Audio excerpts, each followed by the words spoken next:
ನೋಡಿ ಆ ಮನುಷ್ಯ ಯಾರು ನನಗೆ ಗೊತ್ತಿಲ್ಲ. ನನ್ನ ಕ್ಷೇತ್ರದ್ದು ಅಲ್ಲ. KPTC ಎಲ್ಲೆಲ್ಲಿ ಇದರಲ್ಲಿ ಇರೋದಂತೆ, ಎಲ್ಲಿ ತಾಳಗುಪ್ಪ. ಅವನ ಮೇಲೆ ಹಲವಾರು ಕೇಸುಗಳು ಇರೋದ್ರಿಂದ ತಾನು ವ್ಯಕ್ತಿ ಯಾರ್ದೋ ಮೇಲೆ ಹೇಳಲಿಕ್ಕೆ ಒತ್ತಡ ಮಾಡೋಕ್ಕೆ ಆ ಥರ ಮಾಡಿರ್ಬೋದು. ನನಗೆ ಗಮನಕ್ಕೆ ಗೊತ್ತಿಲ್ಲ. ನನಗೆ ಅವ್ನು ಫೋನು ಮಾಡಲಿಲ್ಲ, ನಾನು ಪರಿಚಯನೂ ಇಲ್ಲ, ನನಗೆ ಅವ್ನು ಗೊತ್ತೂ ಇಲ್ಲ. ಸುಮ್ಮನೆ ಅಪಾದನೆ ಮಾಡಿದ್ದಾನೆ. ಕೇಸ್ ಆದ ನಂತರ ಕೋರ್ಟಲ್ಲಿ ಏನಿದೆ ನೋಡ್ಕೊಳ್ತೀನಿ. ಆದ ನಂತರ ಅವನ ಮೇಲೆ ಏನು ಮಾಡಬೇಕು ಅನ್ನೋದು ನಾವು ನ್ಯಾಯಾಲಯದಲ್ಲಿ ಏನು ಮಾಡಬೇಕು ತೀರ್ಮಾನ ಮಾಡ್ತೀವಿ. ನೀವು ಈಗಾಗಲೇ ಮಾನನಷ್ಟ ಮೊಕದ್ದಮೆಯನ್ನು ಹಾಕ್ತೀನಿ ಅನ್ನೋ ಒಂದು ಹೇಳಿಕೆ ಕೊಟ್ಟಿದ್ದೀರಿ. ಇದು ಆಗಬೇಕಲ್ಲ, ಇದು ಮುಗಿದ ಮೇಲೆ ಏನು ಮಾಡಬೇಕು ಅನ್ನೋದನ್ನ ಲಾಯರ್ ಕನ್ಸಲ್ಟ್ ಮಾಡಿ ಮುಂದೆ ಏನು ಮಾಡಬೇಕು ಮಾಡ್ತೀನಿ. ಯಾಕಂದರೆ ಅವನಿಗೂ ನನಗೆ ಕನ್ಸಲ್ಟ್ ಇಲ್ಲ. ನಮ್ಮ ಡಿಪಾರ್ಟ್ಮೆಂಟ್ ಅಲ್ಲ, ಇಲ್ಲಿಯವನಲ್ಲೇ ಅಲ್ಲ, ಅವನು ತಾಳ್ಗೋಬೋದು ಸೊರಬ ಕ್ಷೇತ್ರಕ್ಕೆ ಸೇರ್ತಾನೆ. ಆ ಹುಡುಗಿ ಯಾವುದೋ ಒಂದು ಕೇಸಲ್ಲಿದೆ, ಆ ಹುಡುಗಿನೂ ಸೊರಬ ಕ್ಷೇತ್ರದವಳು. ಆ ಹುಡುಗಿ ನಮ್ಮ ರಿಲೇಷನ್ ಅಲ್ಲ, ಯಾರೂ ಇಲ್ಲ, ನನಗೇನು ಸಂಬಂಧ ಇಲ್ಲ.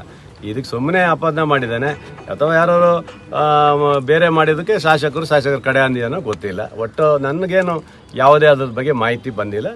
ಹೇಳಿಕೆ ಅವ್ನು ಕೊಟ್ಟಿದ್ದಾನೆ.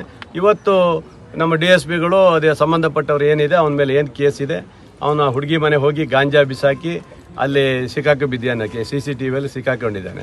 ಅದೇನೋ ನಂಗೆ ಗೊತ್ತಿಲ್ಲ. 22ರಲ್ಲಿ ಏನೋ ಆಗಿದೆ ಅಂತ. 22ರಲ್ಲಿ ನಾನು ಇರಲೇ ಇಲ್ಲ, ವಿದೇಶಿ ಪ್ರವೇಶದಲ್ಲಿದ್ದೆ. ನಾನು 11ರಿಂದ 29 ವಿದೇಶಿ ಪ್ರವೇಶ ಇರೋದ್ರಿಂದ ಅವನು ಯಾರು ಏನು ಅಂತೂ ಗೊತ್ತಿಲ್ಲ. ಒಟ್ಟು ಶಾಸಕ ಅಂತ ಹೇಳಿದಾನಂತೆ. ಅದ್ರ ಬಗ್ಗೆ ನಂಗೆ ಮಾಹಿತಿ ಇಲ್ಲ. ಜಡ್ಜ್ ಅವರು ನಮಗೇನಂತ ಮಾಹಿತಿ ಕೊಟ್ಟಿಲ್ಲ.